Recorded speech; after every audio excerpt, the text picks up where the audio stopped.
लोग तो मशवरा दे रहे हैं आप जाके कांग्रेस में ज्वाइन हो जाओ, आप कांग्रेस से लड़ लो।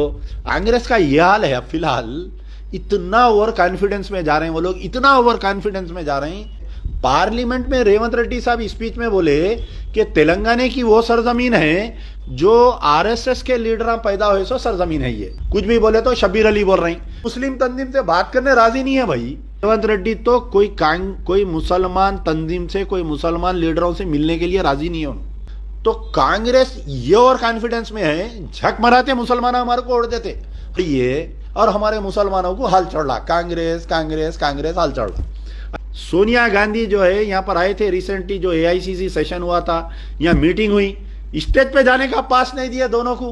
तो अब आप बताइए क्या मुसलमानों की इज्जत होंगी कांग्रेस में। वहां पर जो वोट 50 सीटों पे फैसला कुंद वोट है, कांग्रेस वाले वो कौम को नहीं पूछ रहे। अरफात बैंक्वेट्स, 2 खुशादा खूबसूरत हॉल्स, 600 तक मेहमानों की बेहतरीन गुंजाइश, fully air condition, qualified train management, experience and बादफ स्टाफ, वसीतर parking area. Arafat banquets, Khilwat road near Shali Banda, Hyderabad. अस्सलाम वालेकुम मोअज़्ज़िज़ नाज़रीन, मैं आपका मेज़बान मोहम्मद खलीलुज़्ज़मा आप तमाम का MK चैनल में खैर मक़दम करता हूँ।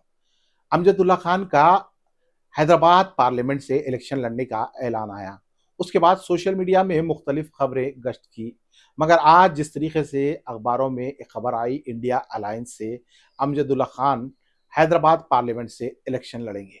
इस पर ना तो मजलिस बचाओ तहरीक की जानिब से कोई रद्दोअमल सामने आया, ना तो कांग्रेस से, मगर सोशल मीडिया का बाजार गर्म हो गया। जिस पर आपकी क्या राय है ज़रूर दें कि क्या अमजदुल्ला खान इंडिया अलायंस के कैंडिडेट बनेंगे, क्योंकि माजी में जिस तरीके से अमजदुल्ला खान ने कांग्रेस के बारे में जो कहा था, उस पर आप नजर खानी करते हुए ये जरूर सोचें कि जब से कर्नाटका में कांग्रेस जीती, कांग्रेस कांग्रेस कांग्रेस, कई लोग आके कमेंटा कर रहे हैं भाई, मेरे को कई लोग तो मशवरा दे रहे हैं आप जाके कांग्रेस में ज्वाइन हो जाओ, आप कांग्रेस से लड़ लो, आप कांग्रेस से वो करो। तो अब कई कुछ जमातें ऐसी हैं, जैसा जमीयतुल उलमा की एक शाख है, वो कांग्रेस की तायद में ओपनली आ गए। परसों रिसेंटली जलसा भी कर दिए, कांग्रेस के बड़े लीडरों को बुला के बिठा लिए।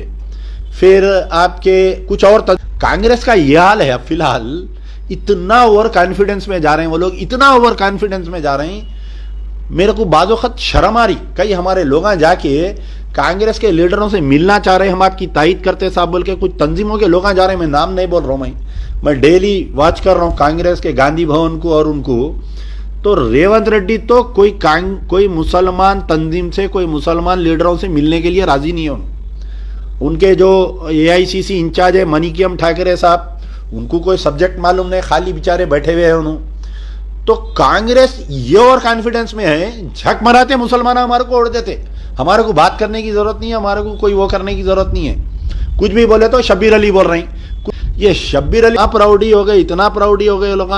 एक जने जो है चीफ मिनिस्टर बन गए, एक जने जो है होम मिनिस्टर बन गए, अभी पार्टी पावर में नहीं है इन लोगों की। तो ये हाल है इन लोगों का, कोई मुस्लिम तंजीम से बात करने राजी नहीं है भाई। वो किसको की क्या की ला रहे हैं, रोडी शीटरों को ला के बोल रहे हैं, रेवंत रेड्डी के सामने पेश कर दे रहे हैं कि भाई इनुच मुसलमान है बोल के। भाई होना तो ये चाहिए था, रेवंत रेड्डी साहब जो है पीसीसी के सदर बने, टीपीसीसी के सदर बनने के बाद में आप गांधी भवन में पूरे मुसलमानों को बुलाना था। भाई मेरे को कांग्रेस जिम्मेदारी दी, आप हम मिल के काम करेंगे। आप बताइए, उन्होंने टीपीसीसी के सदर बन के आज तकरीबन 3 साल 4 साल होने को आ रहा, कोई मुस्लिम इश्यू पे नहीं बोलते। पार्लियामेंट में रेवंत रेड्डी साहब स्पीच में बोले कि तेलंगाना की वो सरजमीन है जो आरएसएस के लीडर पैदा हुए सो सरजमीन है ये। अब आप बताइए, उनका जहन पढ़िए, और हमारे मुसलमानों को हाल चढ़ रहा, कांग्रेस कांग्रेस कांग्रेस हाल चढ़ रहा। अब ये लोग अभी ओवर कॉन्फिडेंस में जा रहे हैं। कर्नाटका, अरे भाई कर्नाटका की हालात अलग थे, वहाँ मौत नजर आ रही थी मुसलमानों को, वहाँ के जो है उलमा मशाइखीन, वहाँ के कांग्रेस के कर्नाटका के माइनॉरिटी लीडर्स दुनिया के मेहनत करे। कांग्रेस का हाल सुन लीजिए आज क्या है। 2 डीसीसी प्रेसिडेंट है कांग्रेस में, एक आदिलाबाद एक हैदराबाद। सोनिया गांधी जो है यहाँ पर आए थे रिसेंटली, जो एआईसीसी सेशन हुआ था, यहाँ मीटिंग हुई, स्टेज पे जाने का पास नहीं दिया दोनों को। तो अब आप बताइए क्या मुसलमानों की इज्जत होंगी कांग्रेस में। वहां पर जो तंजीमा जा रही यहाँ से तायद करने के वास्ते, अरे उनको अपॉइंटमेंट नहीं दे रहे, उन लोगों को बुला रहे हैं, क्या बोले तो मुस्लिम डिक्लेरेशन। अच्छा, अब मुस्लिम डिक्लेरेशन में क्या बातचीत हो रही साहब वहां पर बताओ आप? कोई दुख की बात, कोई परमानेंट बात नहीं हो रही, मुस्लिम डिक्लेरेशन ला रही कहते। दलित डिक्लेरेशन आ गया, दूसरे कौमों का एक बताओ आप, एक पोन्नाला वो कोई श्रीनिवास रेड्डी खम्भम से मिल रहा बोले तो पूरी एआईसीसी उसके घर को चले जा रही, एक कोई राव मिल रहा बोले तो कांग्रेस में उसके पीछे भाग रहे, रेड्डी के पीछे भाग रहे। जो वोट 50 सीटों पे फैसला कुंद वोट है कांग्रेस वाले, वो कौम को नहीं पूछ रहे।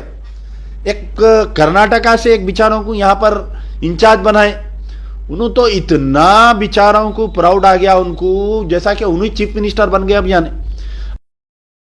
आने वाले वक्त में क्या कांग्रेस अमजदुल्ला खान को कैंडिडेट बनाते हुए हैदराबाद की पार्लियामेंट सीट पर कोई प्लेटफॉर्म ढूंढ रही है? जिस तरीके से चारमीनार के कैंडिडेट को आखिरी तक रोका गया था, उसी तरीके से क्या इस बार फौरन एक्शन लेते हुए कोई ऐसे चेहरे को सामने लाएगा जो मजलिस से लड़ सकेगा? ये एक बड़ा सवाल है। वैसे आवाम बखूबी जानती है कि पार्लिमानी हलके से कौन कामयाब होगा, मैं इसका वजाहत करना जरूरी नहीं समझता हूँ।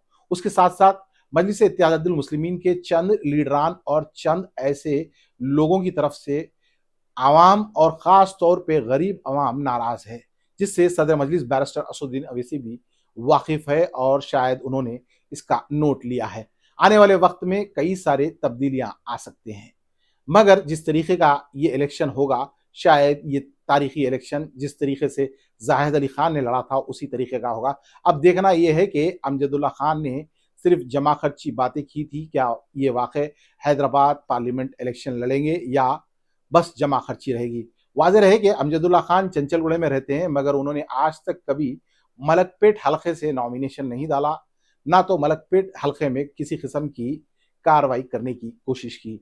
अब ये क्यों, क्या, किधर, आवाम ज़रूर सोचे कौन किस तरीके से चलता है। और दूसरी बात, जिस तरीके से अमजदुल्ला खान से लोग मदद की उम्मीद लगा रहे हैं, मगर कई सारे लोगों की ये शिकायत है कि अमजदुल्ला खान फ़ोन नहीं उठा रहे हैं।